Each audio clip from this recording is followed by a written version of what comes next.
नमस्कार, स्वागत है आपका और आप देख रहे हैं अपना यूट्यूब चैनल रीमेक एडुपाक।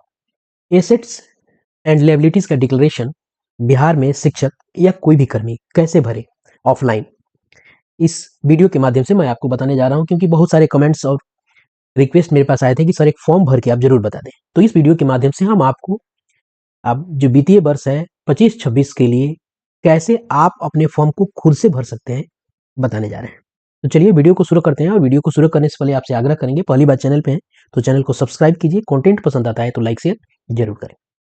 आपके सामने पड़ा हुआ है declaration of assets and liabilities का फॉर्म। इसमें ध्यान दीजिए, सारे नाम डिटेल्स सब डेमो है, सारे पैसे काल्पनिक है। चलिए आगे बढ़ते हैं। यहाँ ईयर है, यहाँ आप भर देंगे 25/2026। यहाँ आई के बाद आप अपना नाम डालेंगे। मैंने नाम डाला A Kumar, son of, daughter of, wife of. आप अगर फीमेल है तो अपने पति का नाम लिख सकती हैं, अगर आप चाहें तो अपने पिता का भी नाम लिख सकते हैं। उसके बाद एज कितना है आपका, मान लीजिए कि एज आपका 45 वर्ष है तो आप यहाँ 45 ईयर लिख सकते हैं। बिलोंगिंग टू एजुकेशन डिपार्टमेंट से संबंधित, चूंकि वीडियो में बनाता हूँ तो ये मैंने education department government of Bihar यहाँ आप लिख देंगे। Service and presently working as school teacher आप भरेंगे। यूएमएस धर्मपुर कोई जगह हो या ना हो, मैंने काल्पनिक रूप में ब्लॉक ब्रह्मपुर। उसके बाद आप अपना यहाँ डिस्ट्रिक्ट लिख देंगे, जो डिस्ट्रिक्ट है, क्योंकि बस मुझे मान के बनाना है इसलिए मैंने यहाँ लिख दिया। इसलिए मैंने पूरी डिटेल कोई भी एग्जैक्ट नहीं डाला है कि क्लेम नहीं हो। आगे वैसे ही है, give here in below the detail of assets, immovable, movable, bank balance, etc of my self, my spouse and dependent. तो ये जो भी डार्क में है आपको दिख रहा है बोल्ड में, वो आपको भरना है। अब चलते हैं भरने हम डिटेल्स ऑफ मूवेबल एसेट्स। मैं यहाँ लगभग प्रयास किया है कि सब चीजों को भर के यहाँ डालूं, ताकि लोगों को, ज्यादातर लोगों को ऐसे ही होते हैं, ऐसे ही भरने होते हैं ज्यादातर लोगों को। अब यहाँ क्या है कि डिस्क्रिप्शन में है सेल्फ अपना, स्पाउस पति या पत्नी का, डिपेंडेंट डिपेंडेंट डिपेंडेंट, 3 डिपेंडेंट की बात की गई। आप सारे डिपेंडेंट में नील रखे। डिपेंडेंट में आपने कम ही किया होगा, कुछ ऐसे बहुत कम लोग होंगे जो डिपेंडेंट के लिए कुछ किया होगा। तो मैं यहाँ स्पाउस और सेल्फ के लेकर चलता हूँ। कैश में मैंने रखा है कि 3500 रुपए हाथ में मेरे है, 1500 मेरी पत्नी के है। डिपॉजिट इन बैंक, दूसरे वाले deposit in bank, financial institution, non banking financial, bank में कितना है, 55,000 रुपए है, और पत्नी के बैंक में 35,000 है। Bond, debenture, shares in companies, मैंने यहाँ बॉन्ड, डिबेंचर्स, इसमें म्यूचुअल फंड इत्यादि सभी हो जाएगा, सभी को आप जोड़ के यहाँ लिख दें। यहाँ है तो मैंने यहाँ लिख दिया है 2.5 लाख। पत्नी के नाम से कुछ नहीं है तो यहाँ मैंने वहां उसको नील किया है। आगे बढ़ते हैं और चलते हैं अगले वाले सेक्शन पे। अगले वाले सेक्शन पे हम, चौथा वाला सेक्शन है, 5वां वाला सेक्शन है, छठा 7वां है। अब चलिए हम देखते हैं चौथा वाला सेक्शन। अब यहाँ क्या है, other financial institution, NSS, postal saving, LIC policies आपको एनुअली देना है। ध्यान रखिएगा कि इसको भर कब तक रहे हैं, 31/12/2025 को आधार के बाद है। तो इस समय तक कितना आपने एलआईसी इत्यादि पे किया है वो आपको यहाँ लिख देना है। ठीक है, वो भी जब एलआईसी आप पे करते हैं तो वो भी एक तरह के एसेट्स ही बन रहे हैं, वो भी आपका कहीं ना कहीं डिपॉजिट ही है। उसके बाद आपके पास मोटर व्हीकल्स डिटेल्स, मेक कौन सा है, होंडा है, बाइक लिख दिया मैंने, उसका आपको मैंने यहाँ लिख दिया है उसका दाम। मैं आपको बताता चलूं, बाइक का डिप्रिसिएशन होता है 6 से लेके 6 महीना तक 5% होता है।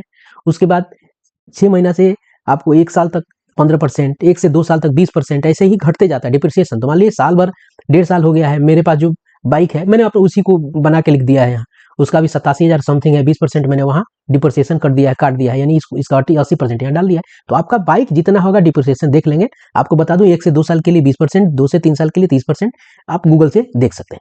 उसके बाद आते हैं ज्वेलरी और गोल्ड पे, जिसमें आपको यहाँ वाइफ के पास नहीं है तो मैंने नील रखा है। बाइक या कोई भी अगर व्हीकल्स है तो व्हीकल्स है तो आप व्हीकल्स को लिख सकते हैं, डिप्रिसिएशन काट के आप उसको लिखना होगा। Jewellery, given details of weight and value, कितना वेट है, मेरे पास 5 ग्राम है, 70,000 का, 140-42 चल रहा है साहब अभी।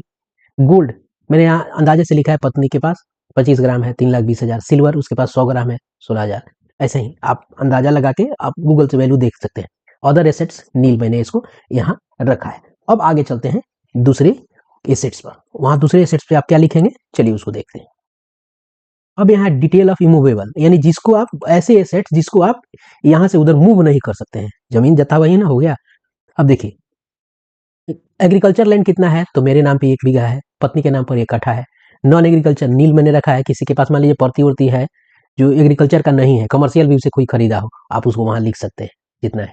ध्यान रखिएगा, उसका करंट वैल्यू भी यहाँ आपको लिखना है, मेजरमेंट लिख देना है और करंट वैल्यू भी आपको यहाँ लिख देना है। मैंने यहाँ वैल्यू नहीं लिखा है, कितने का चल रहा है ये आपको पता करके वहाँ लिखना होगा।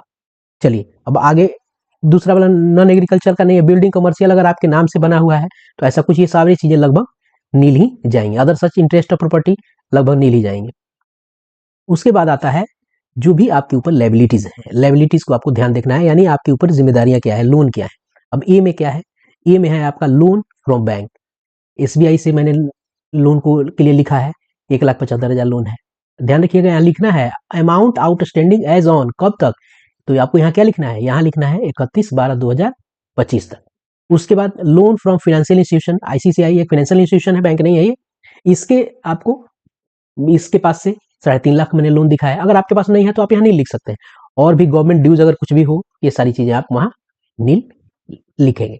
आपके पास भी ऐसा कुछ नहीं है, मैंने जो भी चीजें लिखी है वो प्रमुख रूप से ऐसा ही होती है, आपके पास भी तो उसी तरह। अब आते हैं सेक्शन बी पर। सेक्शन बी क्या कहता है, सेक्शन बी कहता है income tax including surcharge also indicate the assessment year up to which income tax return filed, give also permanent account number. तो आपने क्या कोई टैक्स पे किया है पिछले ईयर में, नहीं पे किया है, ध्यान रखिएगा। कई सारे फाइनेंशियल ईयर होते हैं, आपको असेसमेंट ईयर्स होते हैं, प्रीवियस ईयर होते हैं, तो आपने क्या आपको भर देना है, यहाँ नील भरना है। अगर आपने भरा है तो यहाँ लिखना पड़ेगा कितना आपने भरा है। अगर कोई इनकम टैक्स रिटर्न आईटीआर अगर आपने फाइल किया है तो आपको वहां लिखना है, नहीं किया है तो नील लिख देंगे। और यहाँ क्या लिखेंगे, 24-25 लिखेंगे, पिछले का ना रिटर्न आपने भरा होगा, इस साल का तो नहीं ना भरा होगा, 24-25 वहां लिखेंगे। उसके बाद आपका जो परमानेंट अकाउंट नंबर है वो आपको यानी पैन नंबर आप यहाँ लिख देंगे। उसके बाद आता है वेल्थ टैक्स, ये सब नील जाएगा, सारी चीजें यहाँ नील जाएंगी। अब चलते हैं कुछ और डिटेल्स हम लिखने। अब देखिए कौन कौन सी डिटेल हमें और लिखने हैं यहाँ। अब यहाँ आ गए आपकी पर्सनल डिटेल्स। अब पर्सनल डिटेल्स में क्या क्या डालेंगे हम, चलिए हम देखते हैं। यहाँ पर्सनल डिटेल्स में आपकी जीपीएफ सीपीएफ प्रान नंबर आप यहाँ लिख सकते हैं, मैंने यहाँ डेमो लिख दिया है। उसके बाद आपको बताना है, आप अपना जेंडर बताएं, अगर मेल है तो मेल लिखे, फीमेल है तो फीमेल है, मेल का मैंने यहाँ जानकारी दे दी। यहाँ आपकी जन्म तिथि है, आप अपना जन्म और उसके बाद महीना, दिन, महीना और आपको वर्ष यहाँ लिखा हुआ है DDMMYY। DD मैंने दिन वाला, महीना और ये वर्ष। अब आप किस ग्रुप में हैं, चूंकि शिक्षक हैं तो हम सी ग्रुप में हैं, ठीक है, सी ग्रुप में है। और कैडर क्या है हमारा कैडर चूंकि शिक्षक के लिए मैं कर रहा हूं तो यहाँ मैं लिख रहा हूं कि बिहार गवर्नमेंट एजुकेशन सर्विस। अगर आप एडमिनिस्ट्रेटिव सर्विस से हैं, किसी और सर्विस से हैं, तो आपको वहां लिखना होगा। देखिए यहाँ BAS लिखा है। अगर और भी किसी और सर्विस से काम करते हैं, जरूरी नहीं है कि बिहार से ही है, बाहर से भी हैं, तो आप लिख सकते हैं भारतीय प्रशासनिक सेवा लिख सकते हैं, जिस भी सेवा में है आप उसको लिख सकते हैं। एज एग्जाम्पल यहाँ इन्होंने दिया है, चूंकि बिहार से व्यवस्था है ये, तो बिहार की व्यवस्था हमने एजुकेशन डिपार्टमेंट से है, तो हम यहाँ एजुकेशन डिपार्टमेंट को यहाँ हम इंडिकेट कर रहे हैं। उसके बाद आता है होम डिस्ट्रिक्ट की बात आती है, तो जिस भी डिस्ट्रिक्ट से आप हैं आप ये डिस्ट्रिक्ट यहाँ आप लिख सकते हैं, इसे आप लिख सकते हैं। क्लियर है। अब बात आती है प्लेस, कौन सी जगह से आप इसे भर रहे हैं, डेट कौन सा है, आप अपना सिग्नेचर यहाँ करेंगे, आप अपना नाम लिखेंगे पूरा। उसके बाद डेजिनेशन, कौन सा डेजिनेशन आपका क्या, यानी किस पद पे काम कर रहे हैं। प्रधान शिक्षक है तो हेड टीचर लिखेंगे, बीपीएससी टीचर्स हैं तो स्कूल टीचर लिखेंगे, एक्सक्लूसिव टीचर है एक्सक्लूसिव टीचर है, क्लर्क है क्लर्क लिखेंगे, जो भी है। उसके बाद बात आती है डिपार्टमेंट, यानी कौन से डिपार्टमेंट से है। तो चूंकि मैं एजुकेशन डिपार्टमेंट का वीडियो बनाता हूं तो मैंने यहाँ एजुकेशन डिपार्टमेंट को लिखा है। उसके बाद क्या लिखा है, please sign each page of the declaration. अब यहाँ कह रहा है कि जितने पेज है, ये कितने पेज है पहले गिन लीजिए, ये ध्यान देखिए कितने पेज में है ये। एक पेज पहला हमारे सामने ये रहा, दूसरा पेज ये रहा, और ये 3 पेज है, और तीनों पेज पे लिखा हुआ है, कहा गया है कि तीनों पेज पे आपको डिक्लेरेशन पे साइन करना है। ऐसे declaration form must be in A4 size, आपको दूसरे पेपर साइज में नहीं करा सकते हैं। White paper with computer type single side in prescribe, single side, ऐसा नहीं कि एक दूसरे के पीछे कर लें, हर पेज पे आपका दस्तखत होना चाहिए, A4 साइज में हो और टाइप किया हुआ हो। अब कंप्यूटर टाइप बता रहा है, अगर आपको लगता है कि आप इसे कैसे अपने हाथ से भरेंगे, कैसे टाइपिंग का क्या व्यवस्था है, तो आप अगर कमेंट करेंगे तो मैं अपने चैनल के डिस्क्रिप्शन बॉक्स में इसका लिंक डाल दूंगा। टेलीग्राम चैनल पे ये पूरा का पूरा फॉर्म वर्ड फॉर्मेट में डाल दूंगा, ताकि आपको इसे भरने में कोई परेशानी नहीं हो।